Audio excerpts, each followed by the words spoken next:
பேர் அவர்கள் குறிப்பிட்டு சொன்னார். அதுல சில மாற்று சார் சொல்லுங்க. நாம் தமிழர் கட்சி சார்பில் தூத்துக்குடி மாவட்டத்திற்கு நீங்க செய்த நன்மைகளா விரும்பாத கொண்டு வரப்பட்டால் அதை கருத்து வைத்தீங்களா, போராட்டம் செய்திருக்கீங்களா, அதை பற்றி தொலைக்காட்சிக்கும் வருகை தந்துள்ள முன்னாள் அமைச்சருக்கும் வருங்கால அமைச்சர்களுக்கும் வருகை தந்துள்ள அத்தனை உறவுகளுக்கும் நாம் தமிழர் பிள்ளையும் வணக்கங்கள். என்ன உங்களுடைய சாதனை என்ன சாதனை சொல்லுங்க. வருங்கால அமைச்சர்களும் ஒன்று தூத்துக்குடியில் சாதக்கேடாக இருந்த ஸ்டெர்லைட்டை மூடுவதற்கு விதை வைத்து மூடிய போது அதை துப்பாக்கி சூட்டில் இறந்தவர்களுக்கு நீதி வேண்டி இப்போது வரை தொடர்ந்து போராட்டத்தில் நிற்பது இந்த நாம் தமிழர் கட்சி. பொருட்கள் வழங்கியது முக்கியமானவர்கள் பணமரம் ஏறி பணித்தொழிலாளருக்கு ஆதரவு நாம் தமிழர் கட்சி மரணமா மாநாடு சிறுவைகுண்டத்தில் கவின் ஆணவ படுகொலைக்காக நேரில் வந்து அண்ணன் சீமானவர்கள் சிறுவைகுண்டம் தாமிரபரணியில் ஆற்றுப்படுக்கையில் மணல் அள்ளிய போது ஐயா நல்லகண்ணோடு சேர்ந்து மற்றும் மார்த்தாண்டத்தில் மணல் கோரி ஆரம்பித்த போது வழக்கு தொடர்ந்து போராட்டம் நடத்தி இந்த நாம் தமிழர் கட்சி தூத்துக்குடி மாவட்டம் முழுவதும் மழைக்காலங்களில் பனைமரம் நட்டி பல ஆயிரம் பனை மரங்களை வளர்த்து இன்று சாட்சியாக இருக்கிறது. கோவில்பட்டியின் மூப்பன்பட்டி கம்மாயை நடந்து பழமையான மரத்தை வெட்டிய போது 18 பேர் வளர்த்து வாங்கி வந்து போராட்டங்கள் நடத்திருக்காரு அப்படிங்கிறது மாண்டிய சொன்னாங்க. ஓகே, முதல் சுற்று அருமையாக நிறைவடைந்திருக்கிறது. ஒவ்வொருத்தருடைய ஆட்சி காலத்திலும் அல்லது ஒவ்வொருத்தருடைய போராட்டத்திலும் இந்த மாவட்டம் எப்படியெல்லாம் பயன்பெற்றிருக்கிறது என்பதை அருமையாக விளக்கினார்கள். கடந்த நீங்க குறிப்பிட விரும்புகிறீங்க, நீங்க தான் சொல்லலாம். நம்முடைய முதலாவதாக குடிநீரை பற்றி சொன்னாரு. இது நீங்க குடிநீர் இப்போதான் நம்மளுடைய ஆட்சி இந்த 5 வருஷத்துல தாராளமான குடிநீர் தூத்துக்குடி மாநகரத்தில் வழங்கப்படுகிறது அப்படின்றத நான் உறுதியா சொல்லுவேன். அதை நீங்க வந்து கிராமத்து மக்கள்கிட்ட போய் கேட்டுக்கலாம். அது நம்ம ஊரில் ஒத்த வீடா இருக்கலாம், இனிவோ நகரா இருக்கலாம், எல்லா சத்யா நகரா இருக்கலாம், எல்லா பகுதியுமே புறநகர்ல இன்னைக்குதான் வந்து அவங்களுக்கு தினசரி குடிநீர் வழங்கப்படுகிறது அப்படின்னு நான் உறுதியா சொல்லுவேன். அவங்க திட்டம் போட்டாங்க, குழாயே பதிக்காம போயிட்டாங்க. அதுதான் உண்மை. அந்த திட்டம் அறமுறையில் அப்படியே போச்சு. இன்னைக்கு வந்து மீண்டும் நிதி ஒதுக்கீடு செய்து முழுமையாக செஞ்சிருக்கிறோம் அப்படின்ற தகவலை நான் இங்க பகிர்ந்து கொள்ள விரும்புகிறேன். அடுத்து ஸ்மார்ட் சிட்டின்ற பெயர்ல வந்து நம்ம ஊருக்கு ஏற்ற மாதிரி அவங்க திட்டம் போடல. பிவிடி ரோட மட்டும் எடுத்துட்டீங்கன்னா 12 அடி அகலம் இருந்தது 7 அடி அகலம் ரோட குறைச்சாங்க. அதாவது நடைபாதை அதிகமாக்கப்பட்டது, ரோடு சிறிதாக்கப்பட்டது. எவ்வளவு சொல்லியும் கேட்கல அன்னைக்கு. அதுக்கு அதே போல பார்த்தா நிதி ஒதுக்கீடு அவங்க 200 கோடி தான் கொடுத்துருந்தாங்க. மொத்தம் 500 கோடி ரூபாய் திட்டம். மீண்டும் இந்த ஆட்சி வந்த பிறகு எல்லாத்துக்குமான நிதி ஒதுக்கீடு செய்து இந்த ஸ்மார்ட் சிட்டியை முறையாக நிறைவேற்றியதும் இந்த திராவிட மாடல் ஆட்சி என்பதை கூறிக்கொள்ள விரும்புகிறேன். இல்ல, அவர் சொன்னது தூத்துக்குடி மாநகரம் சொன்னார்.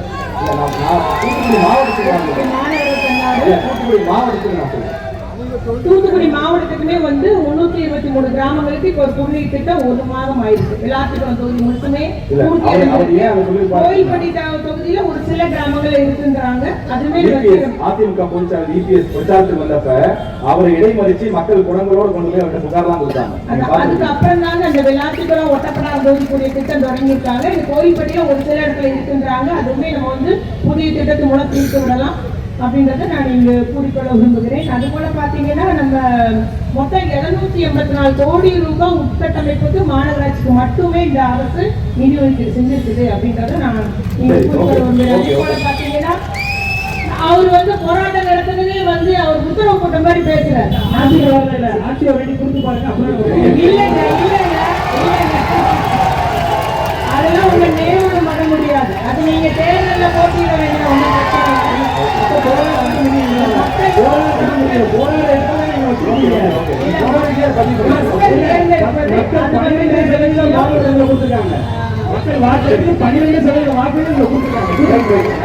அண்ணா வந்து பரம்பரை அதான் ஏணி வச்சு கொடுத்தாரு. நான் கூட சொன்ன சூப்பர் ஐடியாவா இருக்கேன். எல்லா பரம்பரையும் நம்ம ஏணி வைக்கலாம்னு நினைக்கிறேன். உண்மையிலே அது மாதிரி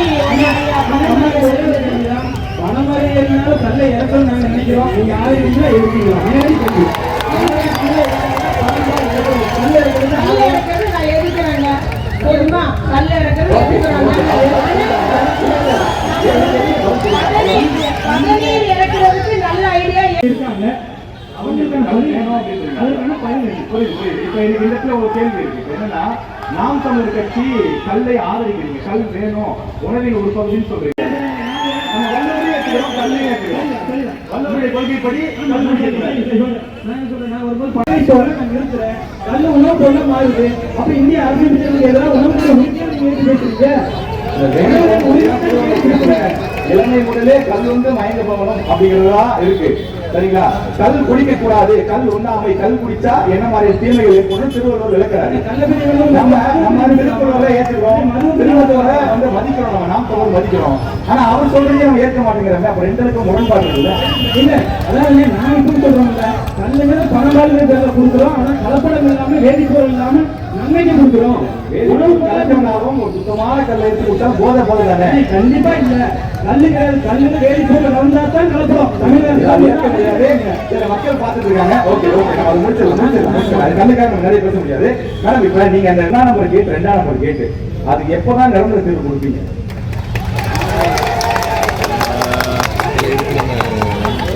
ஒன்னாம் நம்பர் கேட்டுக்கு வந்து கடந்த அந்த ஆட்சி வரதுக்கு முன்னாடியே வாக்குறுதி கொடுத்தாங்க. ரொம்ப நாள் பிரச்சனை அது. மேம்பாலம் வேணும், அதே மாதிரி சுரங்கப்பாதை வேணும் அப்படிங்கிறது. மேம்பாலம் போடுறதுக்கு அங்க உள்ள பொதுமக்களும் வியாபாரிகளும் பயங்கர எதிர்ப்பு போராட்டங்கள் அப்படின்னு சொல்லும் போது மக்களுடைய கருத்து அந்த மேம்பாலம் பணி நிறுத்தப்பட்டது. சுரங்கப்பாதை போடும்போது நிதி ஒதுக்கீடு செய்து அந்த பணிகள் நிறுத்தப்பட்டது. நிதி ஒதுக்கீடு செய்து நீங்க ரெக்கார்டு எடுத்து பார்த்துக்கலாம். 1ஆம் கேட்டு 2ஆம் கேட்டு மேம்பாலம் நிதி ஒதுக்கீடு செய்து பணி நிறுத்தப்பட்டது. நீங்க யாரும் ரயில்வே டிபார்ட்மெண்ட்ல ரெக்கார்டு எடுத்தீங்கன்னா தெரியும், ஹைவேஸ் டிபார்ட்மெண்ட் எடுத்தீங்கன்னா தெரியும். அதே போல பாத்தீங்கன்னா சுரங்கப்பாதை போடலான்ற ஐடியாவுக்கு வந்து இன்னைக்கு அதுக்கும் நிறைய எதிர்ப்பு. ஏன்னா தூத்துக்குடியில நம்ம வந்து கீழே நம்ம சுரங்கப்பாதையில வந்து எப்போதும் நீர் கட்டு. கடம்பூர்ல இருக்கிற சுரங்கப்பாதையை மழை நேரம் உபயோகப்படுத்த முடியாது. ஃபுல்லாவே தண்ணி ஊற்று இதுதான் நிற்கும், தண்ணி தான் நிற்கும். அது மோட்டர் இப்போ கோயில்பேட்டில கூட சுரங்கப்பாதையில மோட்டர் தான் வச்சுட்டு இருக்கோம். அப்ப இது கடலை ஒட்டி இருக்கிற இடத்துல இது வந்து சரி வராது, சக்சஸ் ஆகாதுன்னு சொல்லிட்டு அந்த திட்டம் அப்படியே இருக்குது. இப்போ நம்ம அடுத்த கட்டம் என்ன பண்ணணும்னா 4வது கேட்ல ஒரு மேம்பாலம் போடணுன்ற ஒரு திட்டம் இருக்கு. அதுக்கு ரயில்வே துறையில வந்து ஃபீஸிபிள் ஸ்டடி எடுத்தாச்சு.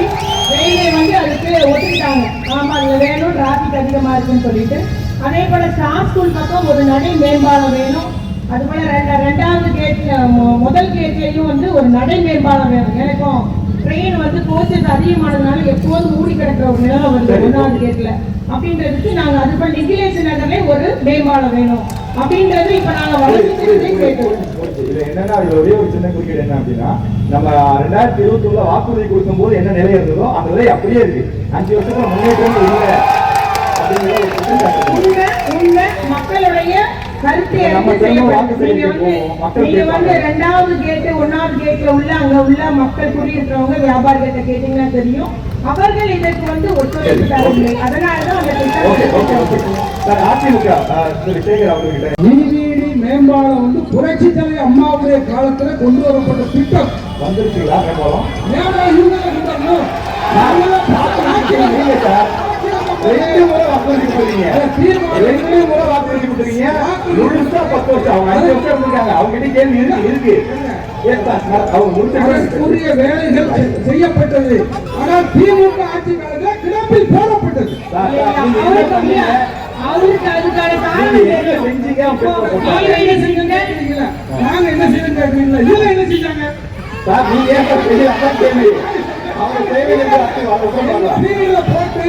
அதுக்கு உண்டான பூர்வாங்க வேலைகள், பிளானிங், அப்ரூவல், அந்த டெக்னிக்கல் ஃபார்மாலிட்டி எல்லாத்தையும் நம்ம தெரிவிக்கிறோம். ஆனா அதற்கு பிறகு எங்க ஆட்சித்துறை இவங்க ஆட்சி இந்த திட்டத்தை 5 ஆண்டு காலம் என்ன நடவடிக்கை எடுத்தாங்க? என்ன கேள்வினா 5 பைசா 10 பைசா 5 பைசா 10 பைசா பூர்வாங்க வேலையை செஞ்சுக்கிட்டா இருக்கோம். பெரிய ஃபார்மாலிட்டி அது உடனடியாக முடிக்க முடியாது.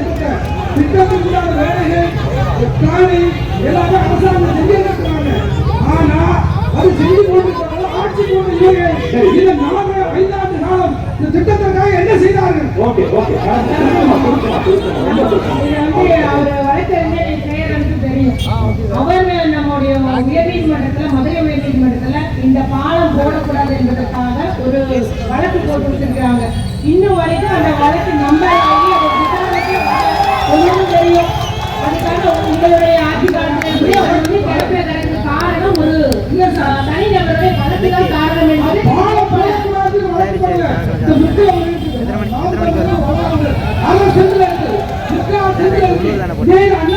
ஆட்சி இருந்தா நிச்சயமாக நீதிமன்றத்தில் அந்த தடை உடைந்திருக்கும்.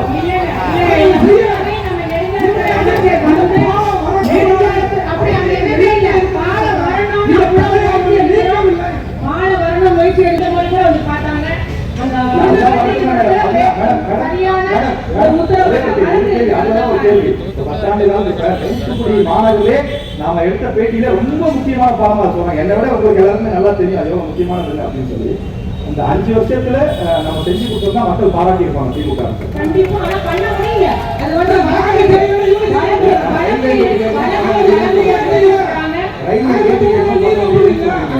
பாலம் கேட்கணும், அதுக்கும் அதே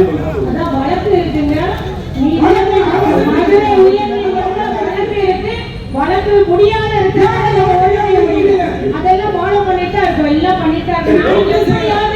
பணியை தொடங்கலாம் முயற்சி எடுத்து ஆனால் நிலுவையிலே இருக்கிறது. முக்கியமான விவிடி பாலம் என்பது தூத்துக்குடி மக்களுடைய மிக நீண்ட கால எதிர்பார்ப்பு. கிட்டத்தட்ட ஒரு 15 ஆண்டு 20 ஆண்டு காலமாக அதை எதிர்பார்த்து காத்துக் கொண்டிருக்கிறார்கள். திமுக அதிமுக இருவருடைய பதில்களுமே நேரடியில் இருக்கின்றது. நீங்கள் அடுத்தது நீங்க நாம் சொல்லுங்க. ஒட்டுமொத்த தூத்துக்குடி மாவட்டத்திற்கும் ஒரே கேள்விதான். 2018 மேல துப்பாக்கி சூட்டில் இறந்தவர்களுக்கு இறந்தனைக்கு ஐயா ஸ்டாலின் அவர்கள் சொன்னது, நாங்கள் ஆட்சிக்கு வந்தவுடன் அனைவரும் சந்திக்கப்படுவார்கள் சொல்லி ஆட்சிக்கு வந்தாச்சு. அதனால் வெளியிட்டு 2022 கொடுத்தாச்சு. அதுல 23 காவல் ஆய்வாளர்கள், காவல்துறை சம்பந்தப்பட்ட, வருவாய்த்துறை சம்பந்தப்பட்டவர்கள் குற்றவாளிகள் சொல்லியிருக்கிறாங்க. ஆனா இதுவரை திமுக எடுத்த நடவடிக்கை என்ன? துணைக்கல்வி ஒண்ணு. அதுக்கப்புறம் அதே இதுல அண்ணா ஜெகதீசன் ஆணையில பாதிக்கப்பட்ட குடும்பத்திற்கு 50 லட்சம் ரூபாய் தரணும்னு சொல்லியிருந்தாங்க. ஆனா 20 லட்சம் ரூபாய் கொடுத்துருக்காங்க. இது சம்பந்தமா நீதிமன்றத்தில் வழக்கு போடும்போது இதே தமிழக அரசு இதுக்கு மேல 1 ரூபா தர முடியாது, இதெல்லாம் தர முடியும் ஏன் சொல்லிச்சு. அப்ப அண்ணா ஜெகதீசன் ஆணை குப்பைக்கு போயிடுச்சா? செய்தது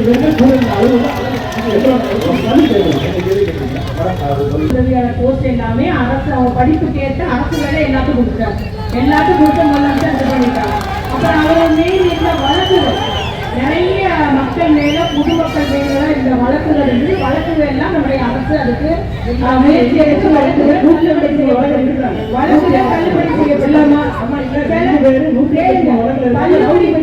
தள்ளுபடி செய்ய முடியாதது வந்து நம்ம சில வழக்குகள் வந்து தள்ளுபடி செய்ய முடியாத அந்த பிரிவில் இருந்தது. அரசு ஒண்ணும் செய்ய முடியல. அரசு உத்தரவு ஒரே உத்தரவுல பொதுமக்கள் மேல இருந்தெல்லாம் தள்ளுபடி பண்ணிட்டாங்க. சில மேல பர்டிகுலரா சில குற்றம் செய்து சில பிரிவுகள் இருந்தது எங்களால அரசாங்கம் ஒண்ணும் செய்ய முடியல. அதே போல அதே காவல்துறை ஐபிஎஸ் அதிகாரிகள் 3 பேருக்கு அதே போல ஐபிஎஸ் அதிகாரிகள்லாம் தமிழ்நாடு தூக்கி அடிக்க முடியாது, சத்தம் பண்ணலாம் முடியாது. உங்களுக்கு தெரியும் ஐபிஎஸ் அதனால அவங்க மீது நம்ம நடவடிக்கை எடுக்க முடியாது. துறை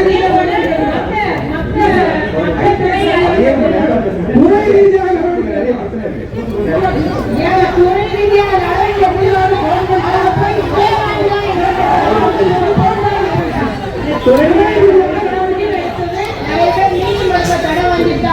பல அரசியல்வாதிகள் இருக்காங்க. ஏன்னா தூத்துக்குடிங்கிறது ரொம்ப முக்கியமான சென்சிட்டிவான டாபிக். அந்த ஒரு டாபிக்கை அணுகி அதை போல்டா பேசுறதுக்கு மேடமுக்கு மனமான வாழ்க்கை. ஆனா அந்த கேள்வியை திருச்சியா எதிர்கொள்றாங்க. நம்ம நிறைய பேர் திருச்சியா வர மாட்டேங்கிறாங்க. மேடம் வந்து தைரியமா பதில் சொல்றாங்க.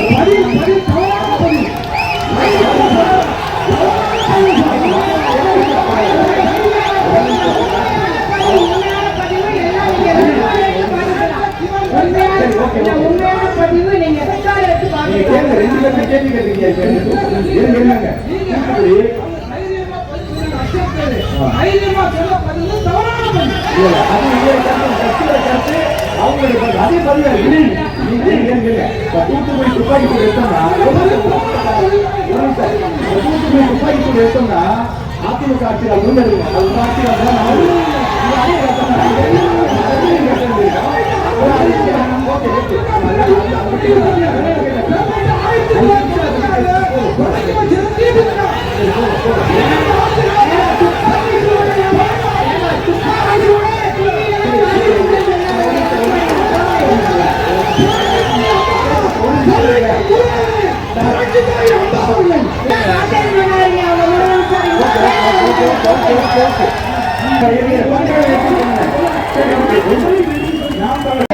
ஆட்சிக்கு வந்திருக்கிறத கையாட்டீங்கன்னா நாங்க வந்துட்டே மாட்டோம். நீங்க கையில சரி சார், இன்னும் ஒரு கேள்வி நான் சொல்ற ஒரு கேள்வி இருக்கு. இப்ப தமிழ்நாட்டுல ஒரு தலைநகரம் இருக்கு. இப்ப தமிழ்நாடு முழுக்க நாம எடுத்துக்கிறோம் சார், இந்தியா முழுக்க எடுத்துக்கோம்னா ஒரு ஸ்டேட்னா ஒரு தலைநகரம் தான் இருக்கு, அப்படிதான் இருக்கு. ஒரே தலைநகரம் 2 மாநிலத்துக்கு அப்படிங்கிற மாதிரிலாம் விஷயங்கள்லாம் கூட இருந்திருக்கு. நீங்க 5 தலைநகரம்ன்றீங்க, அது எப்படி அது புரியுது? அது வந்து 5மே வந்து மொத்த தலைநகரம் சொல்லுவோம். ஒரு மாநிலத்துக்கு எப்படி 5 தலைநகரம்? தலைநகரம் மொத்தமாக இது வந்து தலைநகரம்னா கன்னியாகுமரி ஒரு தலைநகரம் சொல்லுவோம், சுற்றுலாத்துக்கான தலைநகரா சொல்றோம். திருச்சி மொத்தத்துக்கான மையப்பகுதி திருச்சி, அதனால அது ஒரு தலைநகரம் இருக்குன்னு சொல்றோம். தொழிலாளர் கோயம்புத்தூர் நல்லா இருக்கு, அதனால கோயம்புத்தூர்ல இருந்தோம். ஆனா தலைநகர்னா எல்லாருமே மொத்தம் ஒரு இடத்துல கூடக்கூடிய ஒரு தலைநகரம் இருக்காங்க. தொழிலாளர்களை பொறுத்து நாங்கள் 5 பகுதின்னு சொல்றோம். கோரிக்கை இப்ப அடிக்கல் நாட்டிருக்கிறாங்க, ஓகே. ஆனா நம்மளுடைய ஆட்சி காலத்திலேயே 2 முறை வாக்குறுதி கொடுத்திருக்கோம்.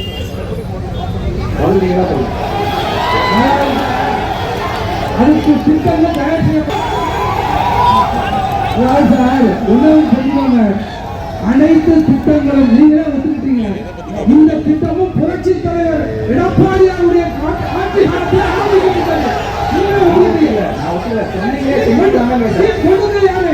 நீங்க கொண்டு வரதா சொன்னீங்க, ஆனா அடிக்கல் கூட போட்டீங்கன்னு தெரியல. இல்லைங்க மக்கள் போட்டீங்கன்னா ஆட்சி மாற்றம் ஜெயலலிதா அவர்கள் சொன்னது சொல்லப்படுறது. அது ஸ்கீம் எல்லாம் போட்டு அது தெரியும். ஒரு ஸ்கீமை சொன்னா அதை நடைமுறைப்படுத்துவதற்கு என்னென்ன ஃபார்மாலிட்டிஸ் பாவம் தெரியும். அதை செய்து ஊர்ல பழமொழி சொல்லுவாங்க, மருமலை உடைச்சா பொன்புறம். 2016 ஒரே ஒரு கேட்டாங்க போயிடும். 2016 நம்ம அம்மா அறிவிக்கிறாங்க. என்ன அறிவிக்கிறாங்க?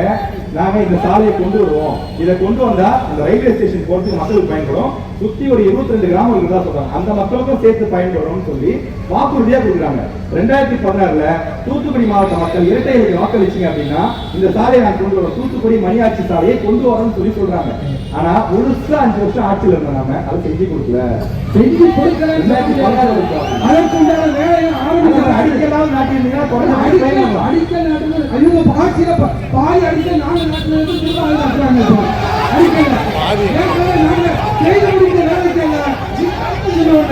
நாங்க செஞ்ச எல்லா வேலைக்கும் அதுக்கு மேல முடிஞ்ச அடிக்கல் நாட்டுல இந்த திட்டம் தொடங்கப்பட்டது. அப்பவே நில எடுப்பு எவ்வளவு அகலம் ஆய்வு எடுக்கப்பட்டது, ஆட்சி மாற்றம் எடுக்கப்பட்டது. இவங்க அதை அறிவிச்சு காலதாமதம் பண்ணிட்டே வந்தாங்க. இப்பொழுது மீண்டும் நிதி ஒதுக்கீடு செய்து அந்த திட்டம் இப்ப மீண்டும் அடிக்கல் நாட்டப்பட்டிருக்குது. கடந்த மாதம் நம்ம எம்பி அவர்கள் அடிக்கல் நாட்டியதான் உண்மை. ஆனா அது ஆய்வறிக்கை தொடங்கப்பட்டது 2010ஆம் ஆண்டு. மேடம் சொல்றது 2010 யாருடைய ஆட்சி? திமுகவுடைய ஆட்சி. ஐயா கலைஞர் வந்து அப்ப இருந்தாரு. கலைஞருடைய ஆட்சி காலத்தில் அடிக்கல் நாட்டிட்டாங்க. சரி, 10 ஆண்டு காலம் அதிமுக தான் செய்யல, ஓகே. நம்ம ஆட்சி அந்த உடனே செஞ்சிருக்காங்க.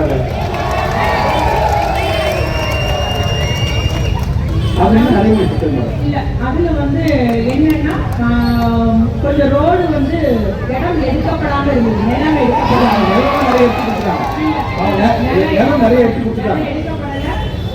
மாப்பியூரி விளக்குல இருந்து வேற மாதிரி ஒரு ரூட் போட்டு வச்சிருந்தாங்க. அதனால நம்ம வந்து அந்த நேர ஸ்டெர்லைட் அதுக்கு எதிர்த்தாப்புல இருக்குல்ல, அந்த இடத்துக்கும் நம்மளுடைய ஆர்டர் பைபாஸ்க்கு லிங்க் கொடுத்து அந்த ரோடை எடுக்கணும்னு சொல்லிட்டு மாற்றி எடுத்து இது பண்ணிட்டு இப்போ அப்ரூவல் ஆகி வந்துடும். அதுதான் உண்மை. 2017ஆம் ஆண்டு திட்டத்துல வேடநத்தத்துல அவங்க வீட்டுல டாய்லெட் கட்டி கொடுக்கப்பட்டிருக்கு. அவங்க அதை உபயோகப்படுத்தல. பக்கிலோட சொன்னாரு அந்த டீம் அப்படியே போய் பக்கிலோட பாருங்க. பக்கில தண்ணி ஓடல குப்பைக்கான் பாருங்க. அவர் பக்கிலோட முழு எந்த பக்கிலோட தண்ணி ஓடல சார் நம்மாட்சியில நம்ம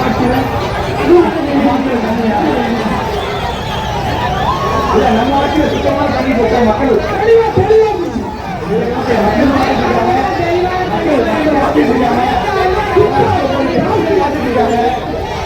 அதிமுக ஆட்சி காலத்துல அந்த கால்வாயில உண்மையிலே நல்ல தண்ணி போச்சா, என்ன தண்ணி போச்சு மக்கள் சொல்லிட்டாங்க.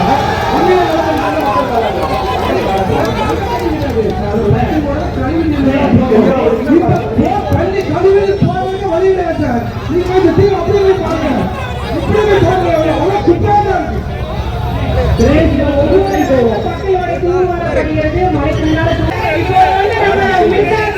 தனிப்பட்ட முறையில தமிழ்நாடு ஒண்ணு செய்ய முடியாது. ஏன்னா அவர் எடப்பாடி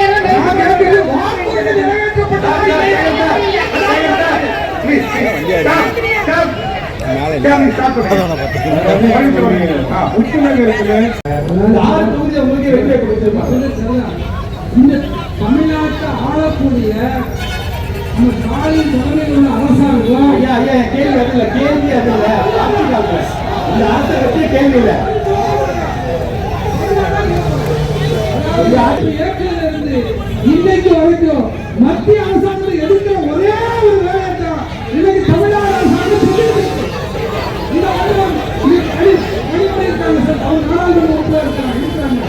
அவங்க திட்டங்களை வாங்கி வரணும். அதிமுக ஆள முடியாது, திமுக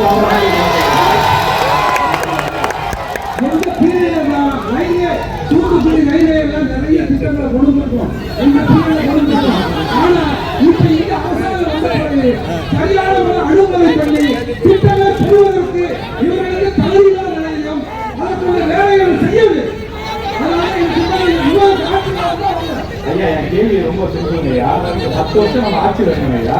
அதுல ஒரு 4 வருஷம் கிட்ட மத்திய அரசோட கூட்டணி இருக்கணும். என் கேள்வி எல்லாரும் புரியுது இல்ல? என் கேள்வி எல்லாரும் புரியுது இல்ல? 4 வருஷம் மத்திய அரசு புரியல.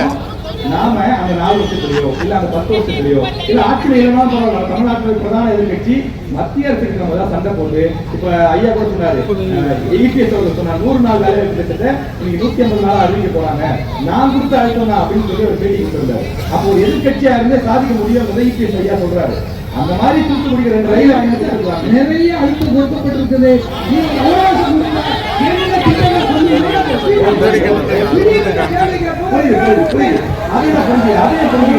ஏன்னா அவர் அந்த துறைக்கு வந்து தயாரா வந்திருப்பாருன்னு நம்ம சொல்ல முடியாது. அது கரெக்டா நியாயமான விஷயம்.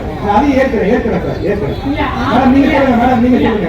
ஆட்சியில இருக்கும் போதே இவங்க உதய மின் திட்டம், ஒரே நாடு ஒரே ரேட் எல்லாமே கையெழுத்து போட்டு கையெழுத்து அம்மையார் இருந்து வரைக்கும் பண்ணல. எடப்பாடியே எல்லாத்தையும் அவர்கள் இருக்க பதில் சொல்லிட்டாரு. நாங்க ஆட்சியில் இருக்கும்போது நான் உதய மின் திட்டம் கையெழுத்து போட்டோம். ஓகே, எங்க ஆட்சி காலத்துல மின் கட்டணம் நீங்க வந்து தான் ஏத்துனீங்க. ஆட்சி காலத்துல 4 முறை இருக்கு. திமுக ஆட்சி காலத்துல எல்லாத்துக்குமே எப்படி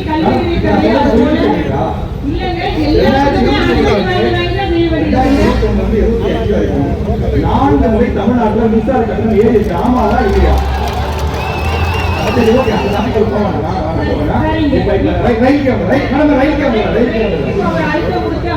கூட்டணியில இருக்காங்க பெரிய கட்சி, அதனால நிச்சயமா டெல்லிக்கு போயிருக்கிறாரு. இங்கேயாவது கூட்டணி பேசலாம். சரி சரி, தேங்க்யூ மேடம். ஒண்ணுல இப்ப நம்ம 2 முறை நாடாளுமன்ற தேர்தலில் தூத்துக்குடிக்கு ஒரு நிமிஷம் ஒரே நிமிஷம் நம்ம கட்சிக்கு தான் வெற்றி பெறுகிறாங்க. கனிமொழி வெற்றி பெறுறாங்க.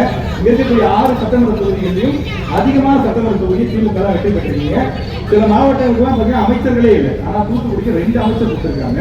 அப்படி இருக்கும்போது நீங்க இன்னும் கூடுதலான திட்டங்களை கொண்டு வந்தீங்கன்னா மக்கள் உங்களை பாராட்டுவாங்க இல்ல? அப்ப ரயில்களை நீங்க கூடுதலா கொண்டு வந்ததுக்கு அது மாநில அரசுடைய கோரிக்கை வச்சாங்க. அதை வாங்கி தந்துருக்காங்க. அதே போல மருத்துவமனை 2008 அடிக்கல் நாட்டுறது. அப்புறம் அப்படியே 10 வருஷம் கிடப்புல வச்சுட்டாங்க. இன்னைக்கு எங்க ஆட்சி வந்தப்பறம் தான் வேகப்படுத்தி இஎஸ்ஐ அப்புறம் முடிய கட்டத்துல இருக்கு. அது நம்முடைய கல்வியாக்க எம்பி பண்ணதுதான். விமான நிலையம் 2008 நிலம் அதெல்லாம் தெரியும் மேடம். அதான் நீங்க போன கூட பேசுனீங்க, நான் பார்த்திருக்கேன். ட்ரெயின் மட்டும் புரட்சி தலைவர் அம்மாவுடைய காலத்தில் விமான நிலையம் திறக்கப்பட்டது. Okay okay okay sir, okay. அதெல்லாம் நம்முடைய கோரிக்கை வச்சுட்டே இருக்காங்க. எல்லாம் நம்முடைய ரயில்வே அமைச்சர் தான் அப்பா வந்து கோரிக்கை வச்சுட்டு இருக்காங்க. ஒன்றிய அரசு இருக்கு, அவ்வளவுதாங்க. கேள்வி கேட்டோம். அதிமுகவுடைய பதிலை நாம் பார்த்தோம், திமுகவுடைய பதிலை நாம் பார்த்தோம். மக்களும் தொடர்ந்து பார்த்துக் கொண்டிருக்கிறார்கள். நாம் சொல்றேன், நீங்க சொல்லுங்க. அதாவது வந்து அவர் நேரம் சொல்லல. ஆமா, நேற்று தான் வந்து செயல்பாட்டு அறிவு 420 பக்கம் போட்டிருக்கோம். ஆமா, ஆமா. நேற்றைய கூட்டத்துல நீங்க கன்னியாகுமரியில ஒரு கேள்வி கேட்டீங்க. அது வேற கேள்வி. அதுக்கு நேற்று தவணா கேட்டதுனால பதில் இல்லை, இன்னைக்கு தவணா கேட்டதுனால இல்லை. கூட நேற்று அதோட தப்பு இல்லை, அதோட தப்பு இல்லை. நான் குறையா சொல்றேன். இல்ல, நான் படி குறையா சொல்றேன். நேற்று சொன்னது வந்து மொழிக்கொள்கையை பற்றி கேட்டிருந்தீங்க. அதனால ஒரே பார்த்துக்கிறேன். தமிழ் பயிற்று மொழியாகவும் ஆங்கிலம் கட்டாய பாடமொழியாகவும் உலகின் அனைத்து மொழிகளும் விருப்ப மொழியாகவும் பயிற்றுவிக்கப்படும் ஒரு மொழி கொள்கையை பின்பற்றப்படும். தமிழ் மட்டுமே நம்ம இருந்து தெரிஞ்சு கிடையவே கிடையாது. தமிழ் வந்து பயிற்று மொழியா இருக்கும், ஆங்கிலம் கட்டாய மொழியா இருக்கும். ஒரே கேட்டதுனால நீங்க எடுக்கிறதுக்கான நேரம் இல்லை. இந்த கேள்வி நான் கேட்கணுமா இல்ல அந்த கேள்வி? இந்த கேள்வி கேட்டுட்டீங்க, ஆட்சியை தோண்டி விட்டுட்டீங்க. அதிமுக இருமொழி கொள்கைங்கிறாங்க. நம்ம எல்லாரும் தமிழ்நாட்டுல தமிழ் மீடியம் படிக்கிறோம், இங்கிலீஷ் மீடியம் படிக்கிறோம். இன்ஜினியரிங் படிக்கிறோம், பெரும்பாலும் எல்லாரும் இங்கிலீஷ் மீடியம் தான் படிக்கிறோம். நீங்க போய் தமிழ் மீடியம் தமிழ்ல கொண்டு வந்தீங்க அப்படின்னா அது யாரும் படிச்சு பிரயோஜனம் இல்ல. தமிழ் தாய்மொழி மதிக்கிறோம், அது சந்தேகம் இல்ல. தமிழ்ல போய் முழுக்க படிச்சீங்க, எங்க வேலைக்கு போறீங்க? 2010ல இருந்து 2800 பேர் அண்ணா யூனிவர்சிட்டியும் உறுப்புகளை போய் படிச்சு வெளியே போயிருக்காங்க. 200 பேர் தான் வேலை கிடைச்சிருக்கு. அதை யாருமே எடுக்கிறாங்க, போயிட்டாங்க. அரசு கொடுக்கல. எல்லாருக்கும் வேலை முடியும். தமிழ் படிச்சவங்க மேல கொடுக்க அவங்க படிக்க எப்படி உருவாக்க முடியும்? தமிழ்ல படிச்சுட்டு வந்திருக்கீங்க. நீங்க எல்லா உலக நாடுகளும் இங்கிலீஷ் இப்ப ஜப்பான் இப்போ ஒரு லேக் மிஷின் அதே ஒரு ஆபரேட்டர் வராது, அவர் வேற நாட்டுல இருந்து வராது. அவங்க எப்படி கம்யூனிகேட் பண்ணுவீங்க? பொறியியலுக்கான பாட்டில் வருது. மருத்துவர் சாமுவேல் டிக்ரிசன் சென்னையிலும் இலங்கையிலும் வாழ்ந்த அமெரிக்க பாதிரியார். தமிழை கற்று தேர்ந்த இவர் யாழ்ப்பாணம் மருத்துவ கல்லூரியில் தமிழ் மொழியிலேயே மருத்துவ பாடத்தை நடத்தினார். தொடக்கத்தில் எழுத்து எழுந்தது, தாய்மொழியில் கற்றால்தான் சிறப்பு என்று வாதிட்டார். பின்னாளில் அவரிடம் தமிழ் வழியில் மருத்துவம் பயின்ற பலர் உலக புகழ் பெற்றவர்களாக திகழ்ந்தனர். இவர் 10க்கும் மேற்பட்ட மருத்துவ நூல்களை தமிழ் மொழியில் மொழிபெயர்த்துள்ளார். உடல் கூறியல் என்று இவர் மொழிபெயர்த்ததும் சித்த மருத்துவ மருத்துவமனை உள்ளது.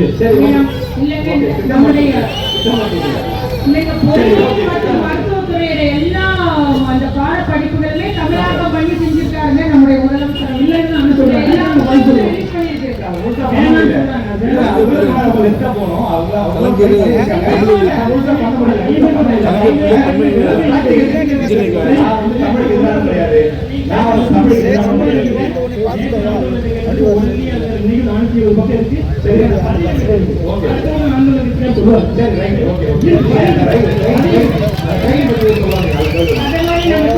மேலூர்ல ரயில்வே நின்று போன்ற கோரிக்கை அது மாதிரி இப்போ மேலூர்ல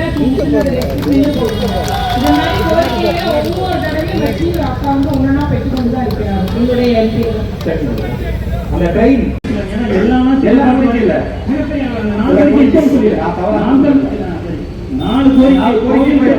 கோவில்பட்டி சட்டமன்ற உறுப்பினரானால் 6 மாதத்தில் செய்யும் 4 கோரிக்கை. விவசாயத்தை மிகவும் அளிக்கும் காட்டுப்பணி வனத்துறை மூலம் வேட்டையாடப்படும். வேலை வாய்ப்பு படித்த இளைஞர்களுக்கு வேலை வாய்ப்பு ஏற்படுத்தும் விதமாக தனியார் மற்றும் அரசு வேலைக்கு செல்லும்படியாக வேலை வாய்ப்பு பயிற்சி பள்ளி உருவாக்கப்படும். அரசு மருத்துவமனை கோவில்பட்டியில் MRI ஸ்கேன் உருவாக்கப்படும். பல ஆண்டுகளாக குடியிருக்கும் கோவில்பட்டி மக்களுக்கு பட்டா வாங்கி தரப்படும். இந்த 4 கோரிக்கை 6 மாசத்துல முடிக்கணும்னா இதுக்கு நான் சரியான இல்லை, கணித போக தயாரா இருக்கிறேன். புரட்சி தலைவர் அம்மா எடப்பாடியார் ஆகியோர் தலைமையில இதன் சிறந்த ஒரு நல்லாட்சியை தூத்துக்குடிக்கு நம்முடைய முன்னாள் அமைச்சராக இருந்து நல்ல பணிகளை செய்த சீனாத்தான செல்லப்பாண்டியன் அவர்கள் மூலமாக பல்வேறு நல்ல திட்டங்கள் தூத்துக்குடியிலே செயல்படுத்தப்பட்டது. அதை போல தொடர்ந்து நாங்கள் இந்த தூத்துக்குடியை குறிப்பாக இருக்கிறேன். போதை இல்லாத ஒரு நாடாக தூத்துக்குடியை மாற்றுவோம். இன்றைக்கு மாணவர்கள் எல்லாம் சீரழிந்து கொண்டிருக்கிறார்கள். இப்ப சமீபத்தில் கூட விழாத்துக்காட்டு ஒரு சம்பவம் நடந்து முடிந்து அதெல்லாம் சரி பண்ணுவோம். தீர்வு அளிக்க முடியாத ஒரு நிலை சட்டம் ஒழுங்கு தூத்துக்குடியிலே பாதிக்கப்பட்டிருக்கிறது. சரி பண்ணிட்டு இருக்கிறேன். அண்ணா திராவிட முன்னேற்ற கழகத்தின் சார்பில் வெற்றி பெறுகிற வேட்பாளர் நிச்சயமாக அதை சரி செய்வார். அதை போல ஏற்கனவே நாங்கள் 4 குடிநீர் 4 கைக்குழாய்களை கொடுத்து தூத்துக்குடியிலே தண்ணீர் பஞ்சம் இல்லாத ஒரு நிலையை நாங்கள் ஏற்படுத்தியிருந்தோம். அதை போல வருங்காலத்திலே அங்கே தண்ணி கிடைப்பதற்கு ஏற்பாடு செய்வோம். தூத்துக்குடி நல்ல சாலை வசதிகளை செய்வோம். மக்கள் நல்ல விளக்குகள் செய்யப்படும். நிறைய பூங்கா பராமரிக்கப்படாமல் சரி செய்யப்படும். ஒரு நல்லாட்சியை எடப்பாடிய தலைமையை தூத்துக்குடியிலே தருவோம். வாய்ப்புக்கு நன்றி கூறி விடைபெறுகிறேன். நன்றி நன்றி சார். மேடம் நீங்க சொல்லுங்க, தூத்துக்குடி மாவட்ட மக்களுக்கு திமுக கொடுக்கக்கூடிய வாக்குறுதி இருக்க மக்கள் ஏன் மீண்டும் உங்களுக்கு வாக்களிக்க வேண்டும்? அதாவது 6 தொகுதிக்கு சேர்த்து நீங்க இருக்கணும் உங்களுடைய வாக்குறுதி. நம்ம இப்போ தூத்துக்குடி மாநகரில் இப்பவே தண்ணி தட்டுப்பாடே கிடையாது. அவர் இல்லா கொண்டு வருவேன்றாரு.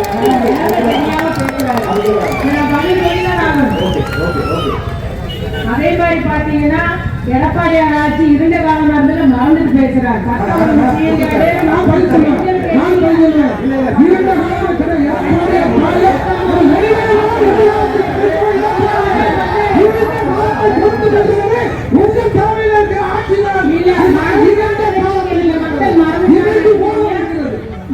கலைஞராட்சி தானே இருந்த காலம் 16 மணி நேரம்